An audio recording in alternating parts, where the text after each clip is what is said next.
আর কিচেনটা হচ্ছে ম্যাডামদের জন্য খুব ইম্পর্টেন্ট একটা জায়গা, স্পেস। এই স্পেসে আপনার হচ্ছে কি, আপনার যদি পরিপাটি ভাবে সবকিছু করে রাখা যায়, তাহলে দেখা যাচ্ছে একটা গেস্ট আসবে বা যে আসুক, বা ম্যাডাম যখন রান্না করতে আসবে, তখন তার কাছে একটা মনে একটা ভালো একটা ইয়ে আসবে।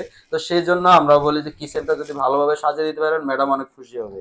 তো এখানে দেখেন খুব সুন্দরভাবে এই যে সিঙ্কটা আছে, সিঙ্কের নিচে আমরা যখন ফ্রন্ট সাইডটা পাল্লা দিয়ে ঢেকে দিছি, 3টা ভেন্টিলেশন দিয়ে দিছি। যখন এখান থেকে পানি এগুলো ওয়াশ করবেন, ওয়াশ করার পর একটা গ্যাস আসে, গ্যাসটা যাতে এখান থেকে বের হয়ে যায় সেজন্য আমরা এইভাবে করে দিছি।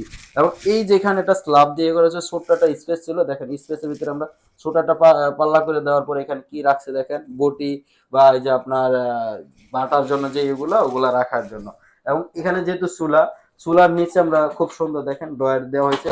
এটা সম্পূর্ণ অ্যালুমিনিয়ামের, দেখেন এটা কিন্তু অ্যালুমিনিয়াম, অ্যালুমিনিয়ামের ভিতরে আমরা খুব সুন্দরভাবে ড্রয়ার করে দিছি। এবং তার নিচেও আরেকটা ড্রয়ার আছে, দেখেন ড্রয়ারে